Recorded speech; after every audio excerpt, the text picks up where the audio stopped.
आशौच में विहित कृत्य, आशौच की अवधि, दशगात्र विधि, प्रथम षोडशी, मध्यम षोडशी तथा उत्तम षोडशी का विधान, 9 श्राद्धों का स्वरूप, वार्षिक कृत्य, जीव का यम मार्ग निदान, मार्ग में पड़ने वाले षोडश नगरों में जीव की यातना का स्वरूप, यमपुरी में पापात्माओं और पुण्यात्माओं को घोर तथा सौम्य रूप में यमराज के दर्शन। श्री कृष्ण ने कहा, हे गरुड़, इस प्रकार मृत पुरुष का दाह संस्कार करके स्नान और तिलोदिक कर्म कर स्त्रियां आगे आगे तथा पुरुष उनके पीछे पीछे घर आए। द्वार पर पहुंचकर वे सभी मृत व्यक्ति का नाम लेकर रोते हुए नीम की पत्तियों का प्राशन कर पत्थर के ऊपर खड़े होकर आचमन करें। तदनंतर सभी पुत्र पौत्र आदि तथा सगोत्री परिजन घर में जाकर जो 10 रात्रियों का अशौच कर्म है उसको पूरा करें। इस काल में उन सभी को बाहर से खरीदकर भोजन करना चाहिए। रात्रि में वे अलग अलग आसन पर सोएं। क्षार तथा नमक से रहित भोजन किया जाए। वे सभी 3 दिन तक शोक में डूबे रहें। ब्रह्मचर्य व्रत का पालन करके अमांसभोजी होकर पृथ्वी पर ही सोएं। उन सभी के बीच परस्पर शरीर का स्पर्श न हो। वे इस अशौच काल के अंतराल में दान एवं मध्यन कर्म से दूर रहें। दुख से मलिन, उत्साहहीन, अधोमुख कातुर एवं भोग विलास से दूर होकर वे अंगमर्दन और सिर धोना भी छोड़ दें। इस अशौच की अवधि में मिट्टी के बने पात्र या पत्तलों में भोजन करना चाहिए। 1 या 3 दिन तक उपवास करें। गरुड़ ने कहा, हे प्रभु, अशौचियों के अशौच के विषय में आपने कह दिया, पर वह अशौच कितने समय तक रहेगा, उसके लक्षण क्या हैं, उससे संलिप्त लोगों को उस काल में कैसा जीवन व्यतीत करना चाहिए, इन सभी बातों को भी आप बताने की कृपा करें। श्री कृष्ण ने कहा, हे खगेश, यह अशौच तो विधि सम्मत समय और क्रिया आदि के द्वारा शीघ्र ही समाप्त करने के योग्य होता है, क्योंकि प्राणी इस काल में पिंडदान, अध्ययन और अन्य प्रकार के दान पुण्यादिक सत्कर्मों से दूर हो जाता है। सब पिंडियों में मरणाशौच 10 दिन का माना जाता है। जो लोग भलीभांति शुद्धि प्राप्त करने की इच्छा रखते हैं, उनके लिए पुत्रादि के जन्म लेने पर भी इसी प्रकार अशौच होता है। समानोदकों के जननाशौच में 3 रात्रि में शुद्धि होती है। जो मृतक को जल देने वाले हैं, वे मरणाशौच में भी 3 दिनों के पश्चात शुद्ध हो जाते हैं। दांत निकलने तक मरणाशौच होने पर वो सद्य समाप्त हो जाता है। यदि चूड़ाकरण संस्कार हो जाने के बाद बालक की मृत्यु हो जाती है तो 1 रात्रि का अशौच होता है। उपनयन जनेऊ संस्कार होने के पूर्व तक 3 दिन और उसके बाद 10 दिन का अशौच होता है। हे पक्षिन, तुम्हें मैंने अशौच बता दिया। अब मैं संक्षेप में प्रसंग प्राप्त अशौच के विषय में तुम्हें बताता हूँ। हे काश्यप, सूत्र से बंधे हुए 3 काष्ठों की तिगोड़िया को रात्रि में आकाश के नीचे स्थापित करके चौराहे पर खड़ा कर दे और अत्र स्नाहि एवं पिबात्र इस मंत्रोच्चार के साथ उसके ऊपर मिट्टी के पात्र में जल और दूध रख दे। संस्कर्ता अपने सगोत्रियों के साथ पहले, तीसरे, 7वें अथवा 9वें दिन अस्थि संचयन करे। जो सगोत्री हैं वे मृतक के ऊर्ध्वभाग की अस्थियों का ही स्पर्श कर सकते हैं। समानोद की भी सभी क्रियाओं के योग्य हैं। प्रेत को पिंडदान बाहर ही करे। इस क्रिया को करने के लिए सबसे पहले स्नान करके संयत मना होकर उत्तर दिशा में चरु का निर्माण कर असंस्कृत प्राणी के लिए भूमि पर तथा संस्कार संपन्न के लिए कुश पर 9 दिनों में 9 पिंड देना चाहिए। उसके बाद 10वें दिन 10वां पिंडदान करे। तदनंतर चाहे सगोत्री हो अथवा असगोत्री, चाहे स्त्री हो या पुरुष, वो रात्रि बीतने के पश्चात पवित्र हो जाता है। पहले दिन जो पिंडदान की क्रिया करता है उसे ही 10वें दिन तक प्रेत की अन्य समस्त क्रियाएं करनी चाहिए। चाहे चावल हो, चाहे सत्तू हो, चाहे शाक हो। पहले दिन जिससे पिंडदान करे उससे ही 10 दिन तक पिंडदान करना चाहिए। हे गरुड़, जब तक ये प्रेतजन्य अशौच रहता है तब तक प्रेत को प्रतिदिन 1-1 अंजलि बढ़ाते हुए जलदान देने का विधान है, अथवा जिस दिन ये देना हो उस दिन की संख्या के अनुसार वर्धमान क्रम से उतनी अंजलि जलदान करे। इस प्रकार 10वें दिन 55 अंजलि पूर्ण करे। यदि अशौच 2 दिन बढ़ जाता है तो पुनः उसी क्रम के अनुसार 100 अंजलि जल और देना चाहिए। यदि वह अशौच 3 दिन का ही है तो 10 अंजलि ही जल देना चाहिए। हे पक्षिन, इस जलदान क्रम ये है कि अशौच के पहले दिन 3, दूसरे दिन 4 और तीसरे दिन 3 अंजलि जल देना चाहिए। हे गरुड़, जब शतांजलि जलदान की क्रिया संपन्न की जाती है तो उस विधान के अनुसार पहले दिन 30, दूसरे दिन 40 तथा तीसरे दिन 30 अंजलि जल दिया जाता है। इस प्रकार दोनों पक्षों में जलांजलियों की संख्या का निर्धारण करना चाहिए। इन सभी पितृ क्रियाओं को संपन्न करने का मुख्य अधिकारी पुत्र ही होता है। इस प्रेत श्राद्ध में दूध या जल से पिंड का सेचन तथा पुष्प धूपादिक पदार्थ से पिंड का पूजन बिना मंत्रोच्चार किए ही करना चाहिए। 10वें दिन केश, श्मश्रु, नख और वस्त्र का परित्याग करके गांव के बाहर स्नान करना चाहिए। ब्राह्मण जल, क्षत्रिय वाहन, वैश्य प्रतोद, चाबुक अथवा रश्मि तथा शूद्र छड़ी का स्पर्श करके पवित्र होता है। मृत से अल्प वय वाले सपिंडों को मुंडन कराना चाहिए। 6 और 10 इस प्रकार 16 पिंडदान करके षोडशी कर्म संपन्न करने का विधान है। ये मलिन षोडशी मृत दिन से 10 दिन में पूर्ण होती है। हे पक्षी श्रेष्ठ, पुत्रादि 10 दिनों तक जो पिंडदान करते हैं वे प्रतिदिन 4 भागों में विभाजित हो जाते हैं। उसमें प्रथम 2 भाग से आतिवाहिक शरीर, तीसरे भाग से यमदूत और चौथे भाग से वो मृतक स्वयं तृप्त होता है। 9 दिन और रात्रि में वो शरीर अपने अंगों से युक्त हो जाता है। प्रथम पिंडदान से प्रेत के शिरोभाग का निर्माण होता है। दूसरे पिंडदान से उसके कान, नेत्र और नाक की सृष्टि होती है। तीसरे पिंडदान से क्रमशः कंठ, स्कंध, बाहु एवं वक्षस्थल, चौथे पिंडदान से नाभि, लिंग और गुदाभाग तथा 5वें पिंडदान से जानु, जंघा और पैर बनते हैं। इसी प्रकार 6ठे पिंडदान से सभी मर्मस्थल, 7वें पिंडदान से नाड़ी समूह, 8वें पिंडदान से दांत और लोम तथा 9वें पिंडदान से वीर्य एवं 10वें पिंडदान से उस शरीर में पूर्णता, तृप्ति और भूख प्यास का उदय होता है। हे वैन्तेय, अब मैं मध्यम षोडशी विधि का वर्णन करता हूँ, उसको सुनो। विष्णु से आरंभ करके विष्णु पर्यंत 11 श्राद्ध तथा 5 देव श्राद्ध, इस प्रकार 16 श्राद्ध किए जाते हैं। इन्हीं का नाम मध्यम षोडशी है। यदि प्रेत कल्याण के निमित्त नारायण बलि की जाए तो उसको 11 शाह के दिन करना चाहिए और उसी दिन वहीं पर वृषोत्सर्ग भी करना चाहिए। जिस जीव का 11वें दिन वृषोत्सर्ग नहीं होता, सैकड़ों श्राद्ध करने पर भी उस जीव की प्रेतत्व से मुक्ति नहीं होती है। वृषोत्सर्ग किए बिना ही जो पिंडदान किया जाता है वो पूर्णतः निष्फल होता है। उससे प्रेत का कोई उपकार नहीं होता। इस पृथ्वी पर वृषोत्सर्ग के बिना कोई अन्य उपाय नहीं है जो प्रेत का कल्याण करने में समर्थ हो। अतः पुत्र, पत्नी, दौहित्र, नाती, पिता अथवा पुत्री को स्वजन की मृत्यु के पश्चात निश्चित ही वृषोत्सर्ग करना चाहिए। 4 बछियों से युक्त विधान पूर्वक अलंकृत वृष जिसके निमित्त छोड़ा जाता है उसको प्रेतत्व की प्राप्ति नहीं होती। यदि एकादशाह के दिन यथा विधान साण उत्सर्ग करने के लिए उपलब्ध नहीं है तो विद्वान ब्राह्मण कुश या चावल के चूर्ण से साण का निर्माण करके उसका उत्सर्ग कर सकता है। यदि बाद में भी वृषोत्सर्ग के समय किसी प्रकार साण नहीं मिल रहा है तो मिट्टी या कुश से ही साण का निर्माण करके उसका उत्सर्ग करना चाहिए। जीवन काल में प्राणी का जो भी पदार्थ प्रिय रहा हो उसका भी दान इसी एकादशा श्राद्ध के दिन करना उचित है। इसी दिन मरे हुए स्वजन को उद्देश्य बनाकर शैया, गौ आदि का दान भी करना चाहिए। इतना ही नहीं, उस प्रेत की शुद्धा शांति के लिए बहुत से ब्राह्मणों को भोजन भी कराना चाहिए। हे विंता पुत्र गरुड़, अब मैं तृतीय षोडशी उत्तम षोडशी श्राद्ध का वर्णन कर रहा हूँ, उसे सुनो। प्रत्येक 12 मास के 12 पिंड, ऊन मासिक, आद्य, त्रिपाक्षिक, उन शाणामासिक एवं उनाब्दिक, इन्हें मतभेद से तृतीय अथवा उत्तम षोडशी भी कहा जाता है। 12वें दिन 3 पक्ष में, 6 महीने में अथवा वर्ष के अंत में सपिंडीकरण करना चाहिए। जिस मृतक के निमित्त इन 16 श्राद्धों को संपन्न करके ब्राह्मणों को दान नहीं दिया जाता है उस प्रेत के लिए अन्य 100 श्राद्ध करने पर भी मुक्ति प्राप्त नहीं होती। हे खगेश, मृतक व्यक्ति के एकादशाह अथवा द्वादशाह तिथि में आद्य श्राद्ध करने का विधान माना गया है। प्रतिमास का श्राद्ध मास की आद्य तिथि में मृत तिथि पर होना चाहिए। ऊन श्राद्ध ऊन मासिक, ऊन षामासिक तथा ऊनाब्दिक मास, छठे मास और वर्ष में 1, 2 अथवा 3 दिन कम रहने पर करना चाहिए।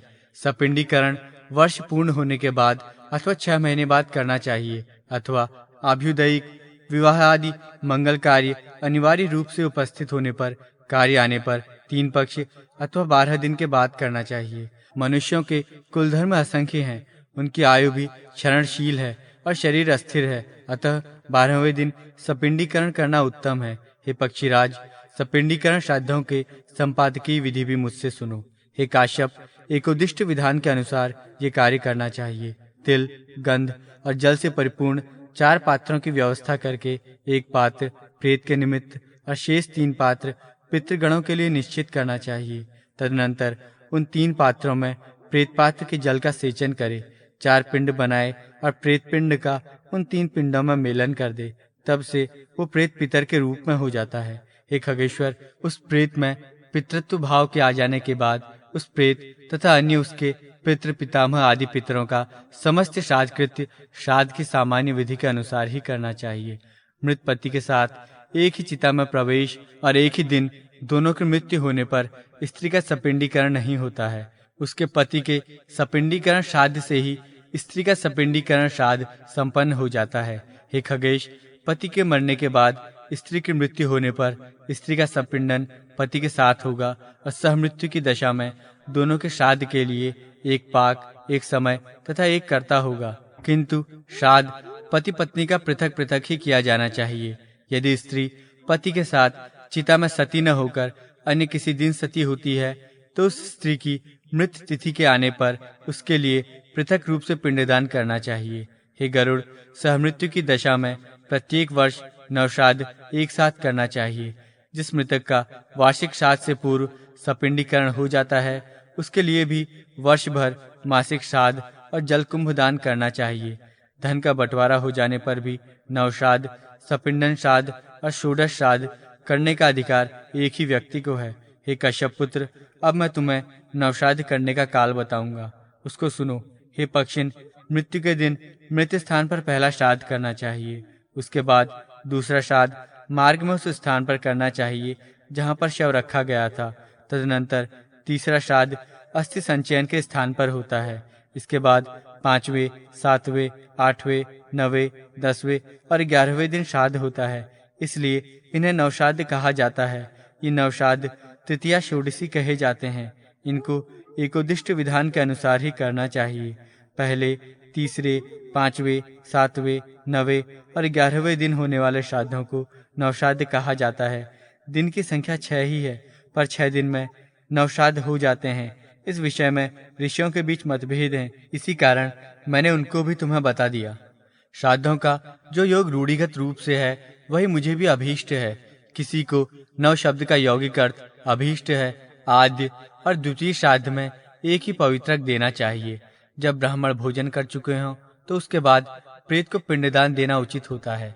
वहां पर यजमान और ब्राह्मण के बीच प्रश्नोत्तर भी होना चाहिए, जिसमें यजमान ब्राह्मण से ये प्रश्न करे कि आप मेरी सेवा से प्रसन्न हैं। उसका उत्तर ब्राह्मण दे कि हाँ, हम आप पर प्रसन्न हैं, आपके उस मृत स्वजन को अक्षय लोक की प्राप्ति हो। हे पक्षीराज, अब तुम मुझसे एक उद्दिष्ट श्राद्ध के विषय में भी सुनो, जिसको वर्ष पर्यंत करना चाहिए।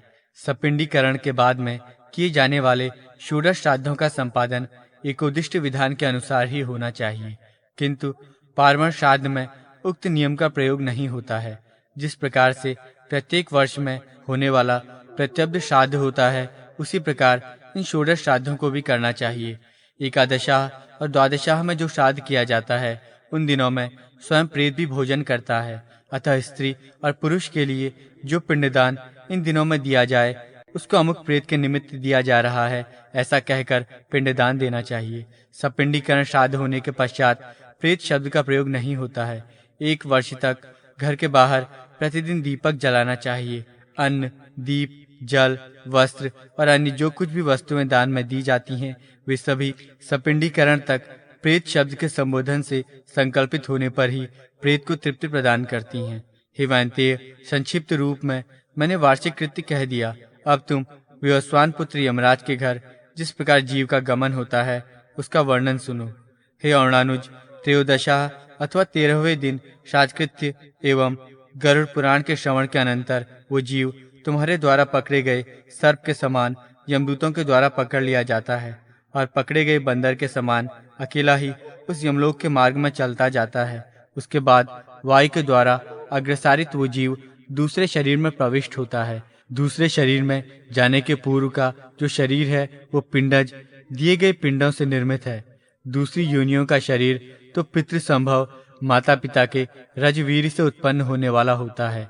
इन शरीरों के प्रमाण, वय, अवस्था एवं संस्थान, आकृति विशेष आदि श्राद्ध करने वाले की श्रद्धा एवं देह प्राप्त करने वाले के कर्मानुसार होते हैं।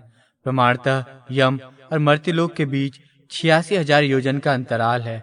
वो जीव प्रतिदिन अधिक से अधिक 247 योजन और आधा कोस का मार्ग तय करता है। इस प्रकार उस जीव की यात्रा 348 दिनों में पूरी होती है। इस यमलोक की यात्रा में जीव को यमदूत खींचते हुए ले जाते हैं। जो प्राणी अपने जीवन भर पाप में अनुरक्त थे, उनको इस मार्ग में जो कष्ट भोगना पड़ता है उसको विस्तार पूर्वक सुनो। मृत्यु के 13वें दिन वो पापी यमदूत के कठोर पार्श्व में बांध लिया जाता है। हाथ में अंकुश लिए हुए क्रोधावेश में तनी हुई भौं से युक्त दंड प्रहार करते हुए यमदूत उसको खींचते हुए दक्षिण दिशा में स्थित अपने लोक को ले जाते हैं। ये मार्ग कुश, कांटों, बांबियों, कीलों और कठोर पत्थरों से परिव्याप्त रहता है। कहीं कहीं उस मार्ग में अग्नि जलती रहती है और कहीं कहीं सैकड़ों दरारों से दुर्गम भूमि होती है। प्रचंड सूर्य की गर्मी और मच्छरों से परिव्याप्त उस मार्ग में प्राणी सियारों के समान विभत्स चीत्कार करते हुए यमदूतों के द्वारा खींचे जाते हैं।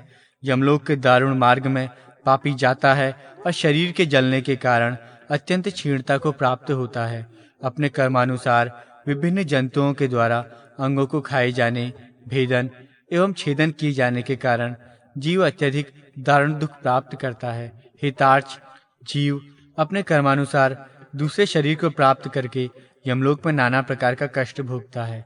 यमलोक के इस मार्ग में 16 पुर पड़ते हैं। उनके विषय में भी सुनो।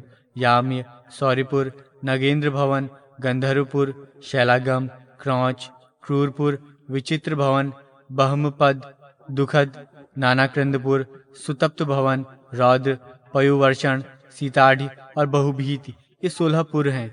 भयंकर होने से ये दूरदर्शन है। याम्यपुर के मार्ग में प्रविष्ट होकर जीव हे पुत्र मेरी रक्षा करो ऐसा करुण क्रंदन करता हुआ अपने द्वारा किए गए पापों का स्मरण करता है और 18वें दिन वो यमराज के उस नगर में पहुंच जाता है जहां पुष्पभद्रा नामक नदी प्रवाहित होती है। वहां देखने में अत्यंत सुंदर वटवृक्ष हैं जहां पर जीव विश्राम करना चाहता है, किंतु यमदूत उसको वहां विश्राम नहीं करने देते। उसके पुत्रों के द्वारा स्नेह पूर्वक अथवा अन्य किसी के द्वारा कृपा पूर्वक पृथ्वी पर जो मासिक पिंडदान दिया जाता है उसी को वो यहाँ पर खाता है। तदनंतर वहां से उसकी यात्रा सौरीपुर के लिए होती है। चलता हुआ वो मार्ग में यमदूतों के द्वारा मुद्गरों से पीटा जाता है।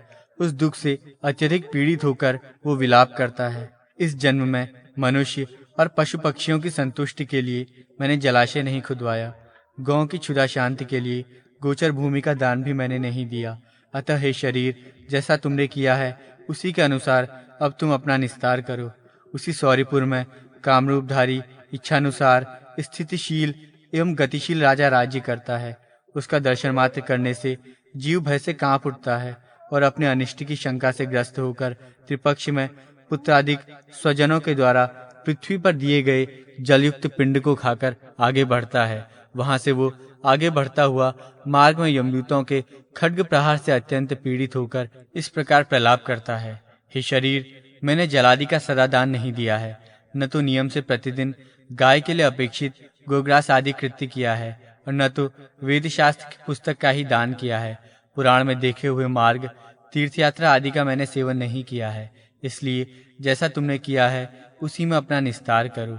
इसके बाद जीव नगेंद्र नगर में जाता है। वहां पर वो अपने बंधु बांधवों के द्वारा दूसरे महीने में दिए गए अन्न को खाकर आगे की ओर प्रस्थान करता है। चलते हुए उसके ऊपर यमदूतों द्वारा कृपाण की मुट्ठियों से प्रहार किए जाने पर वो प्रलाप करता है। बहुत बड़े पुण्यों को करने के पश्चात मुझे मनुष्य योनि प्राप्त हुई थी, किंतु मुझ मूर्खाधिराज का सब कुछ पराधीन हो गया, अर्थात मनुष्य योनि प्राप्त करके मैं कुछ सत्कर्म न कर सका। इस प्रकार विलाप करता हुआ जीव तीसरे मास के पूरा होते ही गंधर्व नगर में पहुंच जाता है। तदनंतर समर्पित किए गए तृतीय मासिक पिंड को वहां खाकर वो पुनः आगे की ओर चल देता है। मार्ग में यमदूत उसे कृपाण के अग्रभाग से मारते हैं। जिससे आहत होकर वो पुनः विलाप करता है, मैंने कोई दान नहीं दिया, अग्नि में आहुति नहीं डाली और न तो हिमालय की गुफा में जाकर तप ही किया है। अरे, मैं तो इतना नीच हूँ कि गंगा के परम पवित्र जल का भी सेवन नहीं किया। इसलिए हे शरीर, जैसा तुमने कर्म किया है उसी के अनुसार अपना निस्तार करो। हे पक्षिन, चौथे मास में जीव शलागमपुर पहुंच जाता है। वहां उसके ऊपर निरंतर पत्थरों की वर्षा होती है।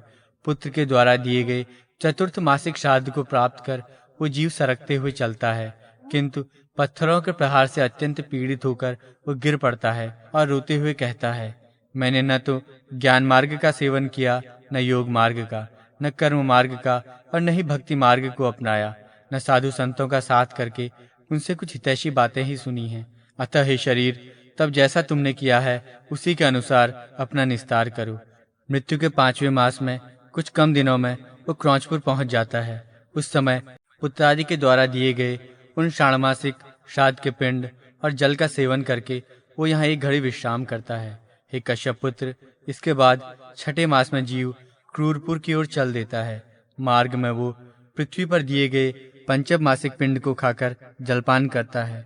तत्पश्चात वो क्रूरपुर की ओर फिर बढ़ता है, किंतु यमदूत मार्ग में उसको पट्टिशों अस्त्र विशेष द्वारा मारते हैं, जिससे वो गिर पड़ता है और इस प्रकार विलाप करता है, हे मेरे माता पिता और भाई बंधु, हे मेरे पुत्र, हे मेरी स्त्रियों, आप लोगों ने मुझे कोई ऐसा उपदेश नहीं दिया जिससे मैं उन दुष्कृत्यों से बच सकता जिनके कारण मेरी इस प्रकार की अवस्था हो गई। इस प्रकार विलाप करते हुए उस जीव से यमदूत कहते हैं, अरे मूर्ख, तेरी कहाँ माता है, कहाँ पिता है, कहाँ स्त्री है, कहाँ पुत्र है और कहाँ मित्र है? तू अकेला ही चलते हुए इस मार्ग में अपने द्वारा किए गए दुष्कृत्यों के फल का उपभोग कर। हे मूर्ख, तू जान ले, इस मार्ग में चलने वाले लोगों को दूसरे की शक्ति का आश्रय करना व्यर्थ है। परलोक में जाने के लिए पराये आश्रय की आवश्यकता नहीं होती है। वहाँ स्वकर्मार्जित पुण्य ही साथ देता है। तुम्हारा तो उसी मार्ग से गमन निश्चित है जिस मार्ग में किसी क्रय विक्रय के द्वारा भी अपेक्षित सुख साधन का संग्रह नहीं किया जा सकता। इसके बाद वो जीव विचित्र नगर के लिए चल देता है। रास्ते में यमदूत उसको शूल के प्रहार से आहत कर देते हैं, जिसके कारण वो दुखित होकर इस प्रकार विलाप करता है, हाय, मैं कहाँ चल रहा हूँ? मैं तो निश्चित ही अब जीवित नहीं रहना चाहता, फिर भी जीवित हूँ। मरे हुए प्राणी की मृत्यु पुनः नहीं होती। इस प्रकार विलाप करता हुआ वो जीव यातना शरीर को धारण करके विचित्र नगर में जाता है, जहाँ पर विचित्र नाम का राजा राज्य करता है। वहाँ पर षाणमासिक पिंड से अपनी क्षुधा को शांत कर आगे आने वाले नगर की ओर वो चल देता है। मार्ग में यमदूत भाले से प्रहार करते हैं, जिससे संत्रस्त होकर वो इस प्रकार विलाप करता है, मेरे माता पिता, भाई, पुत्र कोई है अथवा नहीं है जो इस दुख के सागर में घिरे हुए मुझ पापी का उद्धार कर सके। ऐसा विलाप करता हुआ वो जीव मार्ग में चलता रहता है।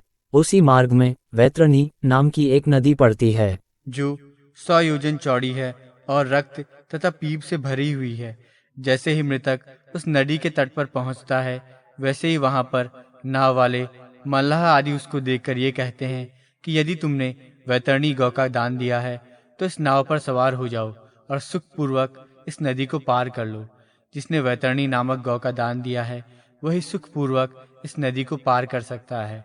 जिस व्यक्ति ने वैतरणी गौ का दान नहीं दिया है उसको नाविक हाथ पकड़कर घसीटते हुए ले जाते हैं।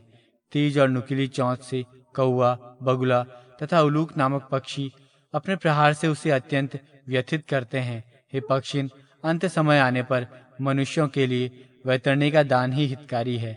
यदि प्राणी अपने जीवन काल में वैतरणी नामक गौ का दान देता है तो वो गौ समस्त पापों को विनष्ट कर देती है और उसको यमलोक न ले जाकर विष्णुलोक को पहुंचा देती है। 7वां मास आ जाने पर मृतक बहुपद नामक पुर में आ जाता है। वहां पर सप्तमासिक सोदक पिंड का सेवन करके आगे बढ़ते हुए परिक के आघात से पीड़ित होकर वो इस प्रकार विलाप करता है, हे शरीर, मैंने दान, आहुति, तप, तीर्थ स्थान तथा परोपकार आदि सत्कृत्य जीवन पर्यंत नहीं किया है। हे मूर्ख, अब जैसा तुमने कर्म किया है वैसा ही भोग करो। हे ताक्ष, इसके बाद वो जीव 8वें मास में दुखदपुर पहुंचता है। वहां स्वजनों के द्वारा दिए गए अष्टमासिक पिंड और जल का सेवन करके नानाक्रंद नामक पुर की ओर प्रस्थान कर देता है। मार्ग में चलते हुए मूसलाघात से पीड़ित होकर वो इस प्रकार विलाप करता है, हाय कहाँ चंचल नेत्रों वाली पत्नी के चापलूसी भरे वचनों के द्वारा किए गए मनोविनोदों के बीच मेरा भोजन होता था, और कहाँ भाला बर्छियों तथा मूसलों के द्वारा मुझे मारा जा रहा है।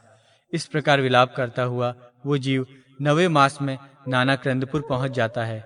तदनंतर 9वें मास में पुत्र द्वारा दिए गए पिंड का भोजन करके वो नाना प्रकार का विलाप करता है। तत्पश्चात यमदूत 10वें मास में उसको सुतप्त भवन ले जाते हैं। मार्ग में वे उसको हल से मारते पीटते हैं, जिससे आहत होकर वो इस प्रकार विलाप करता है, हाय कहाँ पुत्रों के कोमल कोमल हाथों से मेरे पैर दाबे जाते थे, और कहाँ आज इन यमदूतों के वज्र के समान कठोर हाथों से पैर पकड़कर मुझे निर्दयता पूर्वक घसीटा जा रहा है। 10वें मास में वहीं पर पिंड और जल का उपभोग करके वो जीव पुनः आगे की ओर सरकने लगता है। 11वां मास पूर्ण होते ही वो रौद्रपुर पहुंच जाता है। मार्ग में यमदूत जैसे ही उसकी पीठ पर प्रहार करते हैं, वो चिल्लाते हुए इस प्रकार विलाप करता है, कहाँ मैं रुई से बने हुए अत्यंत कोमल गद्दे पर लेटकर प्रतिक्षण करवटें बदलता था, और कहाँ आज यमदूतों के हाथों से निर्दयता पूर्वक मारी जा रही लाठियों के प्रहार से कटी हुई पीठ से करवट बदल रहा हूँ। हे द्विज, इसके पश्चात वो जीव पृथ्वी पर दिए गए जल सहित पिंड को खाकर पयुवर्षण नामक नगर की ओर प्रस्थान करता है। रास्ते में यमदूत कुल्हाड़ी से उसके सिर पर प्रहार करते हैं। हताहत होकर वो इस प्रकार का विलाप करता है, हाय कहाँ भृत्यों के कोमल कोमल हाथों से मेरे सिर पर सुवासित तेल की मालिश होती थी, और कहाँ आज क्रोध से परिपूर्ण यमदूतों के हाथों से मेरे सिर पर कुल्हाड़ियों का प्रहार हो रहा है। इस पयुवर्षण नामक नगर में वो मृतक उनादिक श्राद्ध का दुख पूर्वक उपभोग करता है। तदनंतर वर्ष बीतने पर वो शीताढ़ी नगर की ओर चल देता है। मार्ग में बढ़ते हुए उस मृतक की जिह्वा को यमदूत छुरी से काट डालते हैं, जिससे दुखित होकर वो इस प्रकार विलाप करता है, अरे कहाँ परस्पर प्रिय वार्तालापों के द्वारा इस जिह्वा के रस माधुर्य की प्रशंसा की जाती थी, कहाँ आज मुंह खुलने मात्र पर ही तलवार के समान तीक्ष्ण छुरी आदि के द्वारा मेरी उसी जिह्वा को काट दिया जा रहा है। तदनंतर उसी नगर में वो मृतक वार्षिक पिंडोदक तथा श्राद्ध में दिए गए अन्य पदार्थों का सेवन कर आगे की ओर बढ़ता है। पिंडज शरीर में प्रविष्ट होकर वो बहुभीति नामक नगर में जाता है। वो मार्ग में अपने पाप का प्रकाशन और स्वयं की निंदा करता है। यमपुरी के इस मार्ग में स्त्री भी इसी प्रकार का विलाप करती है। इसके बाद वो मृतक अत्यंत निकट ही स्थित यमपुरी में जाता है। वो यामी लोक 44 योजन में विस्तृत है। उसमें श्रवण नामक 13 प्रतिहार हैं। उन प्रतिहारों को श्रवण कर्म करने से प्रसन्नता होती है, अन्यथा वे क्रुद्ध होते हैं। ऐसे लोक में पहुंचने के पश्चात प्राणी मृत्युकाल तथा अंतक आदि के मध्य में स्थित क्रोध से लाल लाल नेत्रों वाले काले पहाड़ के समान भयंकर आकृति से युक्त यमराज को देखता है। विशाल दांतों से उनका मुखमंडल बड़ा ही भयानक लगता है। उनकी भ्रूभंगिमाएं तनी रहती हैं, जिनसे उनकी आकृति भयानक प्रतीत होती है। अत्यंत विकृत मुखाकृतियों से युक्त सैकड़ों व्याधियां उनको चारों ओर से घेरे रहती हैं। उनके एक हाथ में दंड और दूसरे हाथ में भैरव पाश रहता है। यमलोक में पहुंचा हुआ जीव यम के द्वारा बताई गई शुभाशुभ गति को प्राप्त करता है। जैसा मैंने तुमसे पहले कहा है, उसी प्रकार की पापात्मक गति पापी जीव को प्राप्त होती है। जो लोग छत्र, पादुका और घर का दान देते हैं, जो लोग पुण्य कर्म करते हैं, वे वहां पर पहुंचकर सौम्य स्वरूप वाले कानों में कुंडल और सिर पर मुकुट धारण किए हुए शोभा संपन्न यमराज का दर्शन करते हैं। चूंकि वहां जीव को बहुत भूख लगती है, इसलिए एकादशाह, द्वादशाह, षण्मास तथा वार्षिक तिथि पर बहुत से ब्राह्मणों को भोजन कराना चाहिए। हे खग श्रेष्ठ, जो व्यक्ति पुत्र, स्त्री तथा अन्य सगे संबंधियों के द्वारा कहे गए उनके स्वार्थ को ही जीवन पर्यंत सिद्ध करता है और अपने परलोक को बनाने के लिए पुण्य कर्म नहीं करता, वही अंत में कष्ट प्राप्त करता है। हे गरुड़, मृत्यु के पश्चात संयमनीपुर को जाने वाले प्राणी की जो गति होती है और वर्ष पर्यंत जो कृत्य किए जाते हैं, उसको मैंने कहा। अब और क्या सुनना चाहते हो?